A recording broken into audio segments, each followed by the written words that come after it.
All right, so here you see images of members of the Nigeria Labour Congress and their counterparts in Trade Union Congress picketing the headquarters of the Nigerian Electricity Regulatory Commission, that is the NERC, in Abuja a moment ago. They were led by Joe Ajero, who is the president of Nigeria Labour Congress. The workers asking for an immediate reversal in the hike of the electricity tariff, as Nigerian workers, they say, can no longer cope with the increase due to the current state of the economy.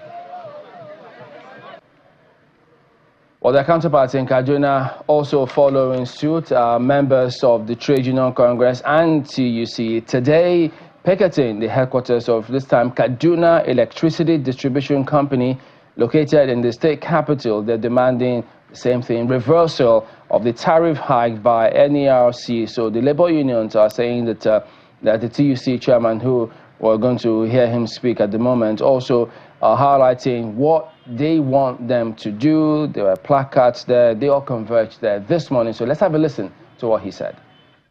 To call the stakeholders on board to make meaningful decisions and way forward.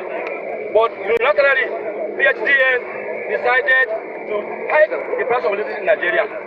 We say no to that, and we are rejecting in totality. We are saying that they should revert back to the normal price.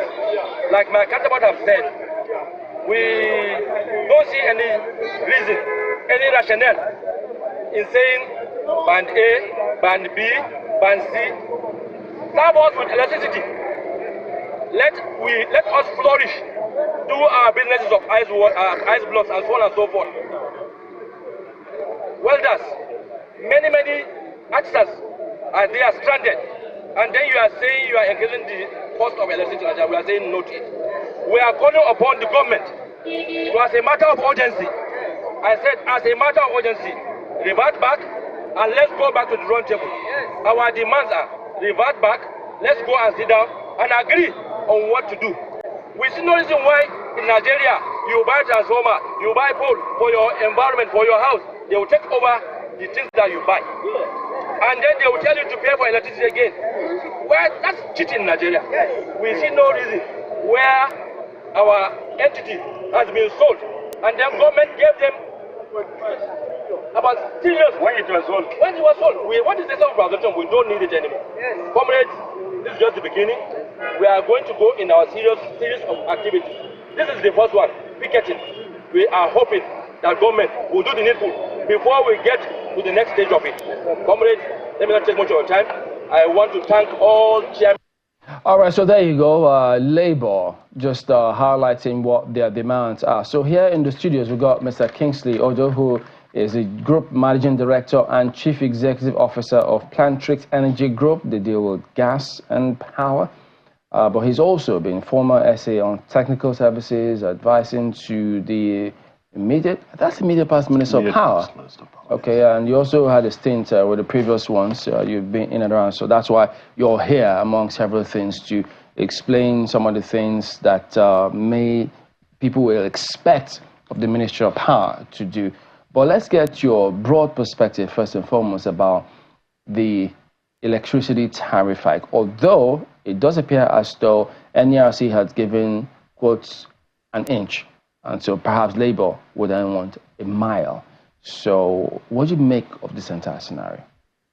First, thank you very much, Chamberlain. Thank you, Mark, for having me. It's a challenge because I am on both sides of the divide. I see what the NLC people did, and I empathize with them. Trust me, because it's the reality of where we are as a nation. So if we backtrack a little, I think more of the concerns that are on the table today are issues of trust.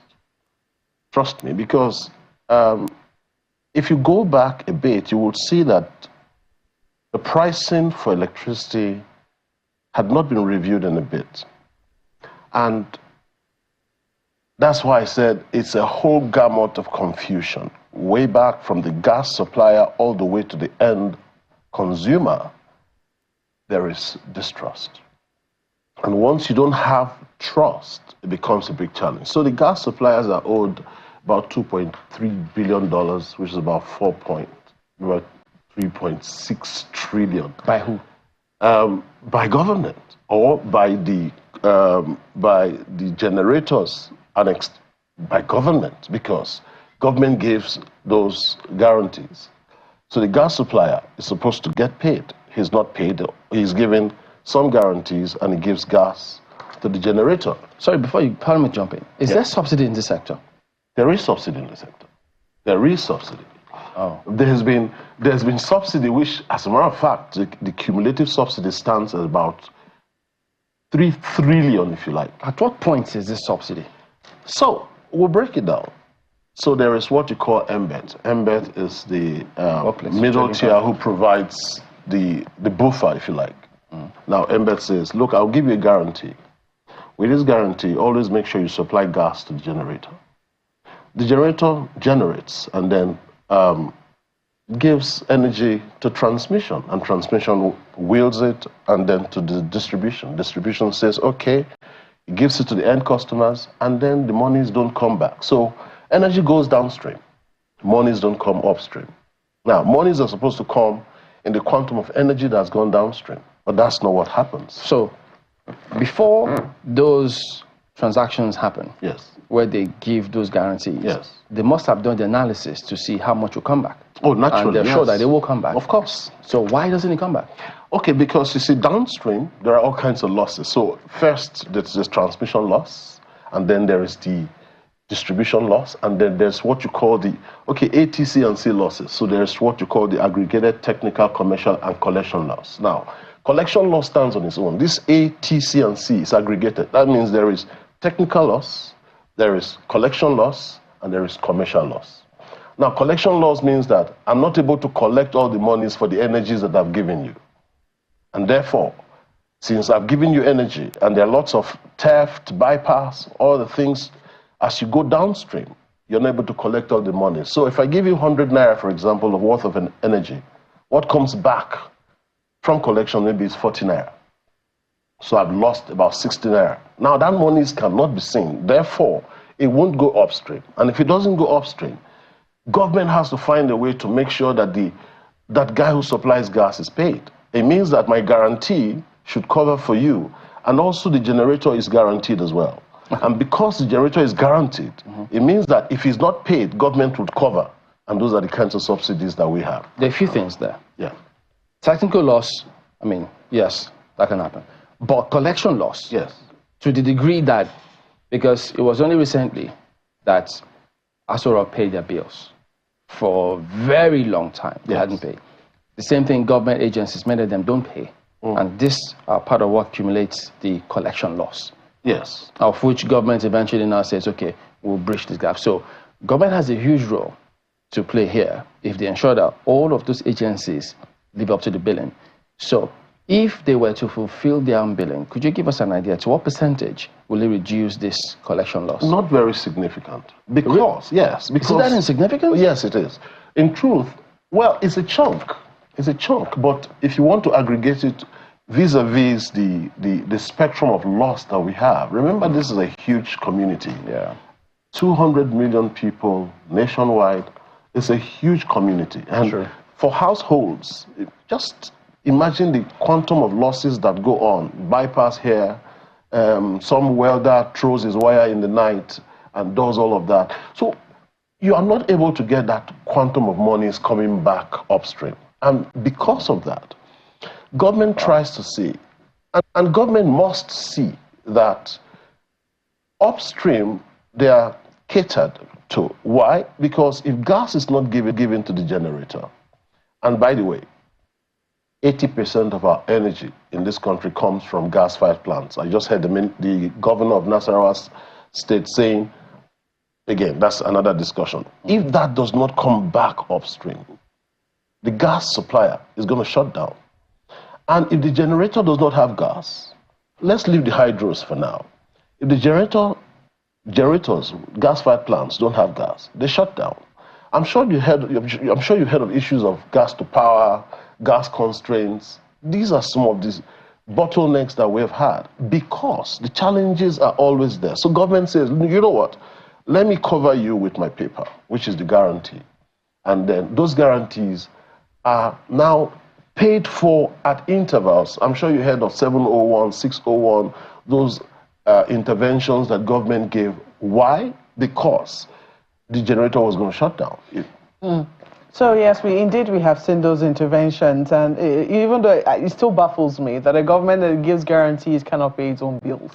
It is embarrassing. I mean, when you think about the fact that ministries, departments, and agencies are owing electricity bills, that's certainly, and on the one hand, government is saying we're giving and we are paying for that now. You know, so I don't know whether there's been any thinking in that direction first, but let's take a look at some, because technical losses, some people will say it should be accounted for in the sense that whenever there's generation, there should be an estimate of how much of that electricity will be lost in the process of, I mean, so that should be accounted for and already taken into cognizance with the price that we're currently seeing. I mean, the price that is in the market. We should know what it is that should be sent out, you know, what it is that we get on an average, and, you know, what exactly is technical losses. So I'm wondering, from what we're seeing right now, yes, Labour is protesting and they're unhappy with the new increment. Do you think that this has really been thought through, the increment as imposed on consumers? Because they'll say, oh, the conversation happened last year. It's just been implemented this year. Well, a lot of consumers, as far as they're concerned, there was no conversation. Mark, believe me, the question is very valid.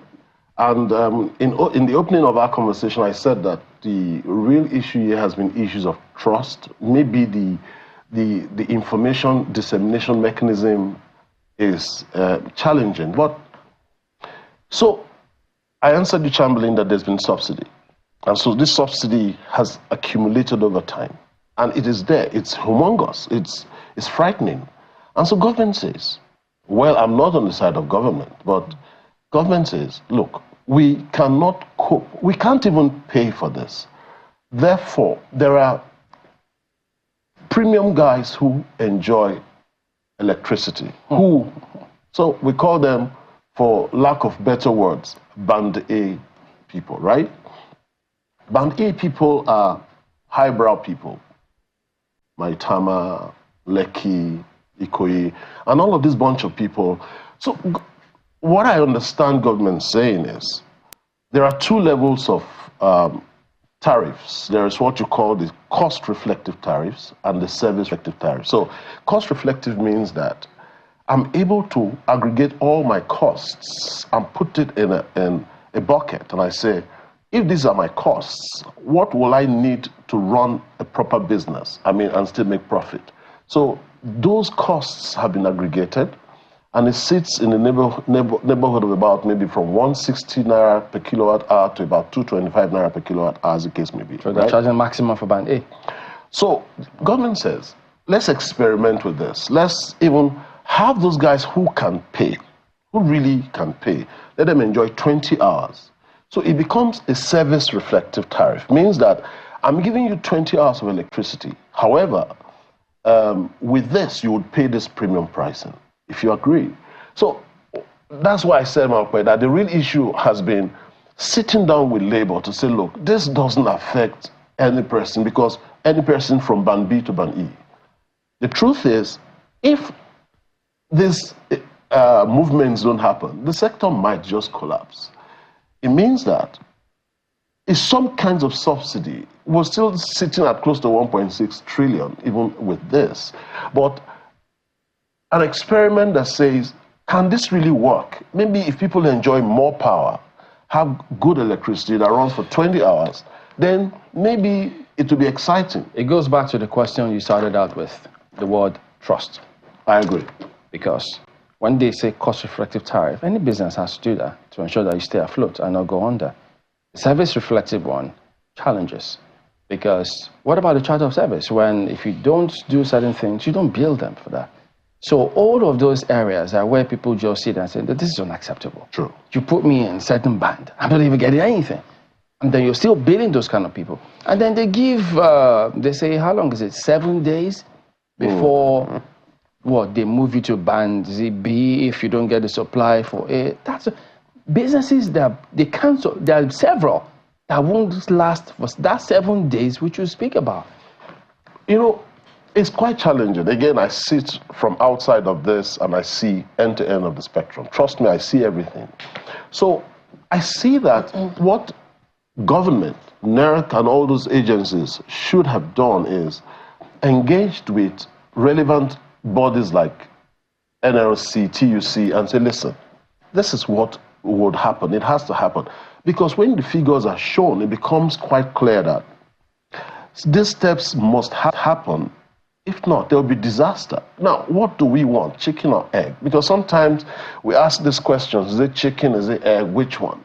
But I think that with clear understanding of saying, these are the bunch of people who can really pay. They buy SUVs, they do all kinds of things. Now, please forgive me, I am not saying that, hey, because you have bought an SUV, therefore. But I'm saying that you live in the premium, prime, exclusive area of the city. And for that, it's a little, and it's an experiment. It might just work. It means that if people really can pay and get the service. So there are two things. One is ability to pay, and the second one is, am I getting the service? If I'm not getting the service, then you have mechanisms, dispute resolution mechanisms that you could explore. However, but if I'm getting the service, is it really working? If it is, then government will be inching towards sanitizing the sector. You know, part of the challenge where it might have been well-intended, but when you say that, it just comes across as though those who were carrying on that experiment suddenly thought that whoever they're putting in Band A are no longer in Nigeria, where the, whichever DC comes to you, they still tell you, you have to go buy your transformer, you have to go buy this. All of those challenges, inefficiencies are still there, even in the so-called Band A group. Yes, Chamberlain. They're not fixed. I agree. And then you're still billing these people this amount of money. So, it just doesn't make sense. Chamberlain is a challenge, like I said. So let me tell you, you know, these things have come over time. It's a build-up, right? Over time, there's been indiscipline in the sector. And let's be honest, there's been all kinds of things. Monies have gone down. It didn't do what they're supposed to do. Of course, you are in Nigeria. All kinds of misplaced priorities by agencies of government and all of that. But there comes a time where we need to be able to reset and say, look, let's tell ourselves the truth. If we draw the line from this point and say, and from here, let us begin to have some sanity in the sector. The unbundling of TCN is one good step in the right direction. That's a discussion for another day. But I'm saying, if we begin to say, look, all agencies of government and plus labor unions and organizations, let's sit down and say, look, there comes a time where there must be some sanity. Let's draw the line here. There are historical challenges. We all know that. There are all kinds of things. People have taken people's monies. Transformer is bought by some individuals in some communities. The discos take them over. These historical things have built a lot of mistrust. However, for us to reset the sector, we must be able to draw the line and say, so Band A people are the one who will pay for all of this. It's an experiment that you can't experiment people are working hard for their money. It's this is realistic. This is real life. It's not a reality TV. It's the TV. Cost of energy. Now, energy is like tomato. It's like bread. You go to the shop. Yeah, since they know that, then fix your in-house policies. Fix whatever is wrong in-house before you come out to the public. So I would say that don't forget that before now there had been all kinds of agitations for a broad spectrum of review, which everybody resisted. I mean, I understand that. So they went to the both upper and lower houses. It was turned down. No, this is a no. It can't happen. And so the conversation is, okay, at what stage can we begin to change a few things? That's why I said, you know, when you look at the spectrum, you say, okay, a bunch of people can really pay. I mean, let's be honest. It's the cost of energy. And remember, it's not that it is wrong pricing. It is the right pricing for energy. It's almost like a crime now because people can pay. So No. Pay for everything, whatever happens, as long as you can pay. I believe, Chamberlain, that government must intervene, and all over the world. Sectors like power or electricity water, transport, and all of these sectors. Government must put an eye, even though they say it is no longer government, but it's still government because these are essentials. Ayo. No, it seems like, I mean, that historical issues that you raised is what brought us here, and one wonders whether or not we're going to escape it in any time, you know, within the shortest possible time.